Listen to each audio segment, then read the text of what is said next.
Residential Report Writing and Case Studies, Chapter 1, Appraising versus Reporting, page 32. Types of reporting, written versus oral.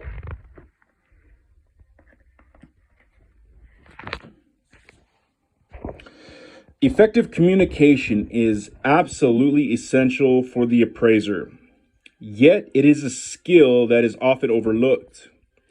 Most of the analysis and reasoning used to develop the appraisal has to be documented. Usually, this documentation is in the form of a written report of some kind. Electronically transmitted appraisal reports are considered to be written reports. The written documentation supports the data analysis and conclusions leading up to a credible opinion of value. The report may be written using a pre-printed report form, or it may be a narrative type appraisal report. An intended user will read it, and he or she must be able to understand the analysis and reasoning that led you to your conclusions. You can also give oral appraisal reports. In that case, someone is going to listen to your presentation and supporting information. They must be able to follow the reasoning that prompted your conclusions without having the benefit of any written correspondence. Oral appraisal reports are recognized under USPAP. However, this type of report is not permissible for mortgage lending appraisal assignments, qualifying as federally related transactions. End of page. Page 33, reporting for a federally related transaction. If the appraisal is intended for use in a federally related transaction, it must be presented in a written report. As stated previously, an electronically transmitted report is considered to be a written report. For a real estate related financial transaction to qualify as a federally related transaction, the transaction value, which means sale price or mortgage amount, must be greater than $400,000 and be serviced by a federally regulated financial institution.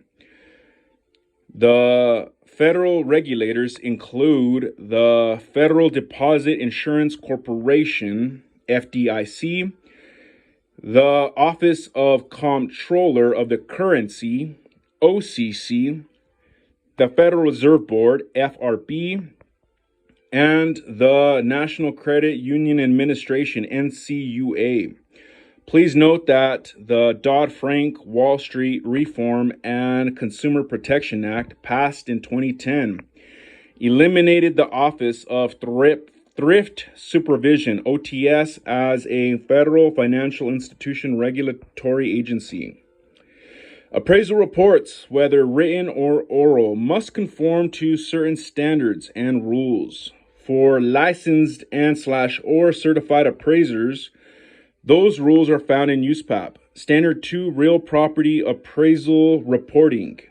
Most appraisal reports also must comply with certain user standards and individual client requirements.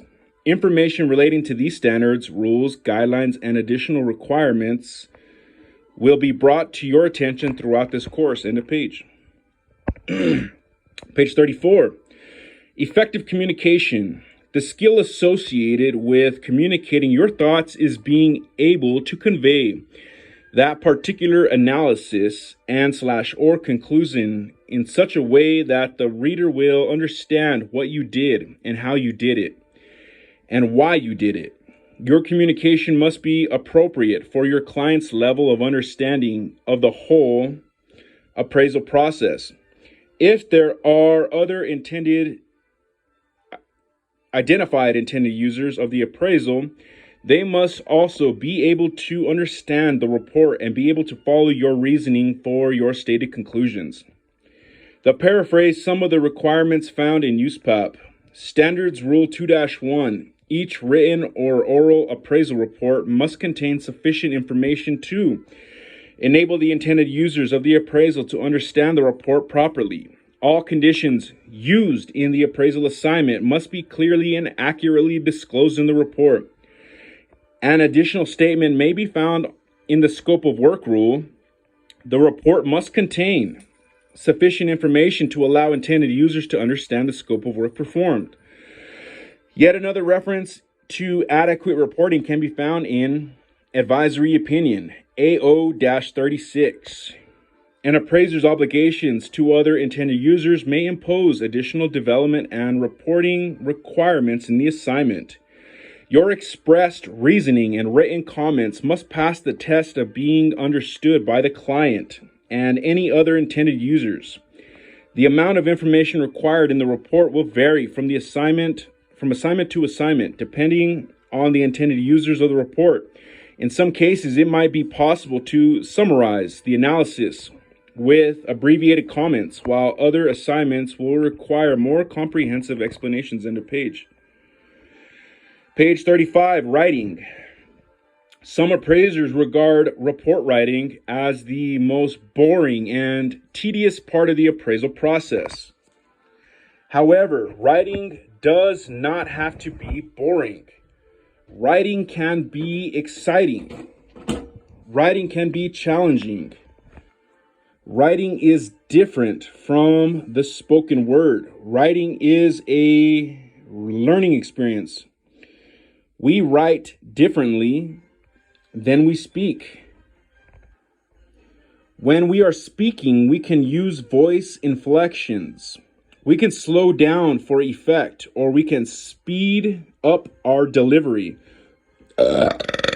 We can use both verbal and nonverbal signals to make sure our listener understands what we are talking about. When we write, we have only the words on paper. We can put the words in bold print, and we can underline or italize them to draw attention to them.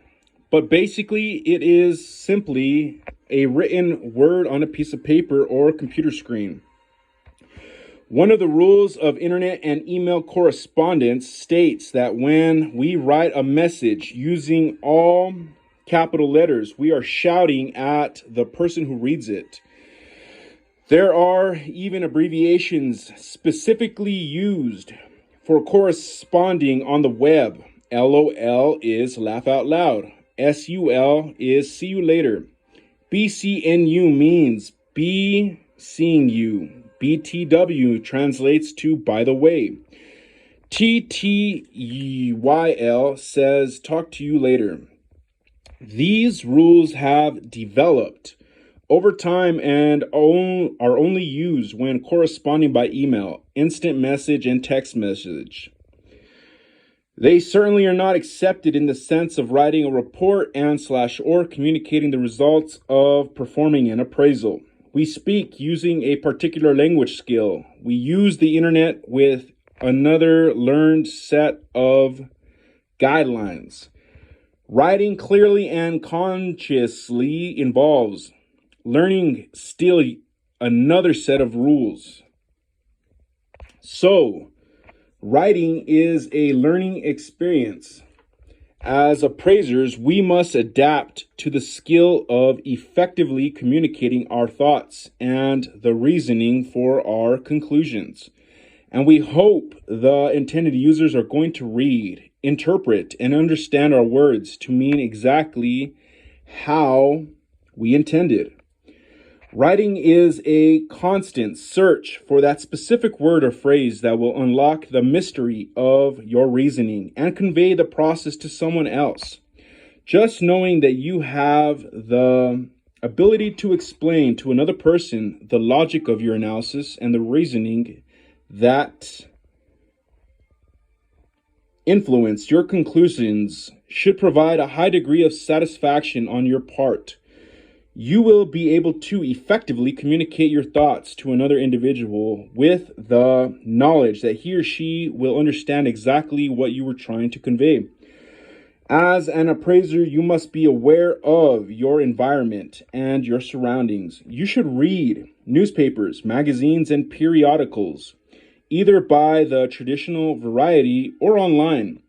You need to project yourself into the different professions with which you come into daily contact. Interact with them and pick up on their reference frames. You should be knowledgeable about what is going on in your community. All of these things will enhance your ability to communicate effectively and will also raise your confidence level. This will translate to your ability to write an appraisal report in accordance with standards, USPAP, which will be understood by your client. Another brief quiz is next. Page 36. This quiz has a total of 3 questions. There will be 1 question per page. You must achieve 66% to pass this quiz. Start quiz. Number 1. Electronically transmitted reports are considered to be A. Improper under USPAP, B. Written reports, C. Oral reports, or D. Legal but not ethical. I'm going to go B. Written reports. Number 2. What is the final step in the overall appraisal process? A. Reporting the appraisal, B. Reconciliation, C. Highest and best use analysis, or D. Invoicing. I'm going to go reporting the appraisal. And lastly, number 3, what is the final step in development of an appraisal? A. Scope of work, B. Reconciliation, C. Highest and best use analysis, or D. Billing the client. I'm going to go reconciliation. Assessment completed, finish. You passed, you got 100%. So remember, number 1, electronically transmitted reports are considered to be, you said, written reports, and that is correct. Number 2, what is the final step in the overall appraisal process? You said reporting the appraisal, and that is correct. And lastly, number 3, what is the final step in development of an appraisal? You said reconciliation, and that is correct. Continue. I'm going to end it right there.